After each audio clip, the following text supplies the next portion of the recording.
ఖైరావాడి గ్రామంలో గడ్డివాములు దగ్ధం. కర్నూలు జిల్లా గోనెగండ్ల మండల పరిధిలోని ఖైరావాడి గ్రామంలో మూగ జీవాల కోసం నిల్వ ఉంచిన గడ్డివాములు అగ్నికి ఆహుతి అయ్యాయి.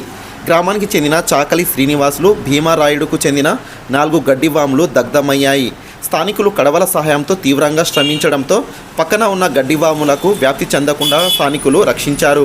కొడుమూరు నుంచి అగ్నిమాపక సిబ్బంది వచ్చేలోపే జరగరాని నష్టం జరిగిపోయింది.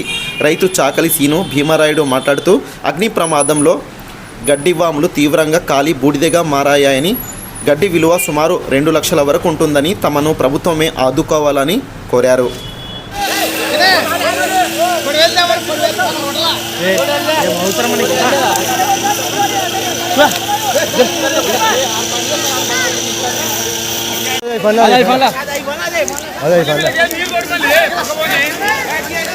గెలుస్తున్నారు సార్, గెలుస్తున్నారు అంతా.